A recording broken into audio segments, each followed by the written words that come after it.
दोस्तों 29 मार्च को सामाजिक विज्ञान का पूरा पेपर यहीं से छपने वाला है। यही पेपर आपके एग्जाम में आने वाला है। आपने हिंदी का पेपर दिया है ना, इंग्लिश का पेपर दिया है ना, जाकर आप हमारे इंग्लिश और हिंदी के मॉडल पेपर देखिए जो मैंने अपने हाथों से बनाए थे। आपकी पूरी बुक को एनालाइज करने के बाद बनाए थे। बस मैं आपको सिर्फ इतना ही कहना चाहता हूँ कि आप मुझ पर विश्वास रखिए और इस वीडियो को पूरा देखिए, इसी में से पूरा पेपर आने वाला है। तो चलिए वीडियो को शुरू करते हैं। क्वेश्चन नंबर 1 का 1 देखते हैं। इतिहासकार ने अंग्रेजी शासन द्वारा तैयार रिकॉर्ड का प्रयोग किया। यहाँ पे होगा ऑप्शन नंबर बी यानी इतिहास के अध्ययन हेतु। क्वेश्चन नंबर 2, हुरडा सम्मेलन की अध्यक्षता की महाराणा जगत सिंह द्वितीय ने। क्वेश्चन नंबर 3, वर्ष 2011 के अनुसार भारत की जनसंख्या है 121 करोड़। क्वेश्चन नंबर 4, पर्यटन का अर्थ है ब्राह्मण हेतु जाना। क्वेश्चन नंबर 5, तो दोस्तों सामाजिक न्याय हेतु आवश्यक है उपयुक्त सभी यानी कानून बनाना, कानून लागू करना, जन चेतना, ये सभी हैं। तो दोस्तों अगर आपको अभी भी विश्वास नहीं है तो आप इस वीडियो को यहीं पर छोड़कर जा सकते हैं। जो हमारे रेगुलर व्यूअर है उनको पता है कि पेपर यहीं से छपता है या नहीं। तो चलिए आगे क्वेश्चनों को जानते हैं। क्वेश्चन नंबर 6, बेटी बचाओ बेटी पढ़ाओ योजना का उद्देश्य क्या है। तो यहाँ पे ऑप्शन नंबर बी महिला सशक्तिकरण। क्वेश्चन नंबर 2, निम्न को सुमेलित कीजिए। तो दोस्तों यहाँ पे आपके पास 4 क्वेश्चन, ये 4 नंबर के हैं, तो इनको सुमेलित करना है आपको। तो दोस्तों यहाँ पे भारत की स्वतंत्रता 1947, गोमतू कृषि दोस्तों यहाँ पे काटो और जलाओ, गोमतू कृषि काटो और जलाओ। प्राच्यवादी शिक्षा, तो दोस्तों संस्कृत भाषा। और बाल विवाह का दोस्तों यहाँ पे कानूनी अपराध। तो दोस्तों इस तरह आपको वहां पर सुमेलित करना है। क्वेश्चन नंबर 3, यहाँ पे आपको रिक्त स्थान के क्वेश्चन दिए गए हैं। संविधान के अनुसार सरकार के अंग विधायिका, कार्यपालिका एवं न्यायपालिका। दोस्तों ये क्वेश्चन इंपॉर्टेंट है, 100% आपके एग्जाम में ये क्वेश्चन आने वाला है, इसको आप रट लेना। क्वेश्चन नंबर 4, ग्राम पंचायत का प्रमुख सरपंच होता है। ग्राम पंचायत का कार्यकाल 5 वर्ष का होता है। यहाँ पे क्वेश्चन नंबर 5, चलो आगे देखते हैं। क्वेश्चन नंबर 5, प्राकृतिक संसाधन प्रकृति से प्राप्त होता है। खनिज प्राकृतिक संसाधन का उदाहरण है। क्वेश्चन नंबर 6, आदिवासी शब्द का अर्थ मूल निवासी है, ये जंगलों में निवास करते हैं। क्वेश्चन नंबर 7, जनसंख्या वितरण को भौगोलिक एवं आर्थिक कारक प्रभावित करते हैं। तो चलिए आगे क्वेश्चनों को देखते हैं। दोस्तों अगर आपने अभी तक वीडियो को लाइक नहीं किया है तो जल्दी से चाहिए वीडियो को लाइक कर लीजिए और चैनल को सब्सक्राइब कर लीजिए, क्योंकि विज्ञान, मैथ और सामाजिक विज्ञान के और भी मॉडल पेपर आपके लिए जारी बनाए जा रहे हैं और जल्दी मैं आपको बताने वाला हूं। क्वेश्चन नंबर 8, प्लासी का युद्ध किन किन के मध्य हुआ।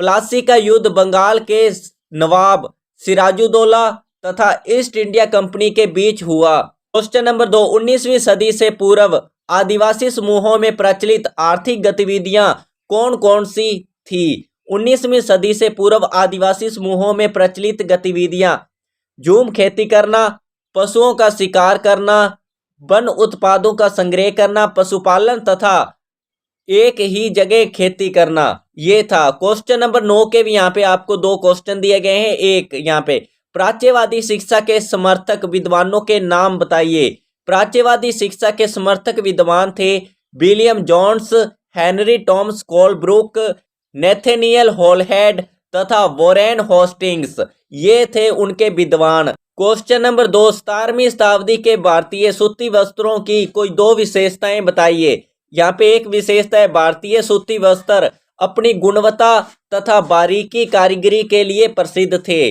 दूसरी विशेषता, भारतीय सूती वस्त्रों का दक्षिणी पूर्वी एशिया, पश्चिमी और मध्य एशिया में भारी व्यापार था। तो दोस्तों अगर आपने सामाजिक विज्ञान के पिछले मॉडल पेपर की क्लास नहीं लगाई है तो उसका लिंक आपको डिस्क्रिप्शन में मिल जाएगा, वह भी आप देख लीजिए। तो चलिए आगे देखते हैं। क्वेश्चन नंबर 10, 1857 की क्रांति के कारण। तो दोस्तों ये काफी इंपॉर्टेंट क्वेश्चन है, 100% ये आपके एग्जाम में छपने वाला है। यहाँ पे 1857 की क्रांति के प्रमुख कारण थे राजाओं और नवाबों की छीनती सत्ता, और दूसरा था किसान जमींदारों का भारी भरकम लगान से परेशान होना, भारतीय सिपाहियों के वेतन सेवा शर्तों से असंतुष्ट, और धार्मिक भावनाओं व आस्था पर ठेस पहुंचाना था, अंग्रेजों के भारतीयों से घृणा करना, ये इसके कारण थे। क्वेश्चन नंबर 2, स्थायी बंदोबस्त प्रथा क्यों असफल रही? स्थायी बंदोबस्त प्रथा असफल रही क्योंकि कंपनी द्वारा निर्धारित राजस्व बहुत अधिक था, जमींदारों ने जमीन की बेहतरी में कोई दिलचस्पी नहीं ली थी, गांवों में किसानों को यह व्यवस्था बहुत दमनकारी दिखाई दी। तो चलिए आगे क्वेश्चनों को देखते हैं। यहाँ पे क्वेश्चन नंबर 11 है, गैर परंपरागत स्रोत क्यों महत्वपूर्ण है, और 2 गैर परंपरागत ऊर्जा के उदाहरण दीजिए। तो दोस्तों ये भी काफी इंपॉर्टेंट क्वेश्चन है, ये भी आपके एग्जाम में 100% आने वाला है। पहला, गैर परंपरागत ऊर्जागत स्रोत महत्वपूर्ण है क्योंकि ये नवीनीकरण होते हैं, इन स्रोतों में पर्यावरण प्रदूषण भी कम होता है, इन स्रोतों के उपयोग से परंपरागत स्रोतों के समाप्त होने का खतरा भी कम हो जाएगा। यहाँ पे दूसरा, गैर परंपरागत ऊर्जा के 2 उदाहरण, पवन ऊर्जा है एक दूसरा सौर ऊर्जा है। क्वेश्चन नंबर 12 है, कृषि से आप क्या समझते हैं? कृषि से प्राप्त कोई 2 उत्पादों के नाम बताइए। पहला, कृषि एक प्राथमिक क्रिया है जिसमें फसलों, फलों, सब्जियों, फूलों को उगाया जाता है तथा पशुपालन किया जाता है। दूसरा, कृषि से प्राप्त 2 प्रमुख उत्पाद, एक तो गेहूं है, एक चावल है। नंबर 13 है, उद्योगों की अवस्थिति को प्रभावित करने वाले कारकों का वर्णन कीजिए। उद्योगों की अवस्थिति को प्रभावित करने वाले कारक, कच्चे माल की उपलब्धता, भूमि, जल, श्रम शक्ति, पूंजी, परिवहन और बाजार। उद्योग उन्हीं स्थानों पर केंद्रित होते हैं जहां इनमें से कुछ या सभी कारक आसानी से उपलब्ध होते हैं। तो चलिए दोस्तों आगे क्वेश्चनों को देखते हैं। दोस्तों अगर आप अभी तक हमारी वीडियो पर बने हुए हैं तो आप समझ लिए इस एग्जाम में आप पास हैं, आप इस एग्जाम में टॉप करने वाले हैं। तो चलिए आगे क्वेश्चनों को देखते हैं। क्वेश्चन नंबर 14 है, पहला क्वेश्चन, सरकार द्वारा संचालित कोई 2 कृषि योजनाओं के नाम बताइए। यह पे पहली योजना राष्ट्रीय कृषि विकास योजना, दूसरी प्रधानमंत्री कृषि सिंचाई योजना। क्वेश्चन नंबर 2, राजस्थान के प्रमुख बृहद उद्योगों के उदाहरण दीजिए। यहाँ पे पहला सूती वस्त्र उद्योग, सीमेंट उद्योग, शक्कर उद्योग। इनके अलावा राज्य में धौलपुर उदयपुर में कांच उद्योग, जयपुर, कोटा, भरतपुर, चित्तौड़गढ़, श्री गंगानगर में वनस्पति उद्योग और नागौर में नमक उद्योग। इनको आप याद कर जाना। क्वेश्चन नंबर 15 है, पहला, राजस्थान में दुर्गों की सुरक्षा हेतु क्या प्रबंध किए जाते थे। यहाँ पे पहला हम बात करते हैं, सुरक्षा की दृष्टि से दुर्ग ऊंची पहाड़ियों पर, गहरी नदियों के किनारे तथा मैदानी भागों में बनाए जाते थे। यहाँ पे दूसरा, दुर्ग के निकट प्राय गहरी खाइयां बनाई जाती थी जिनमें पानी भर कर जहरीले जानवर छोड़कर शत्रु को रोका जाता था। तो चलिए आगे क्वेश्चनों को देखते हैं।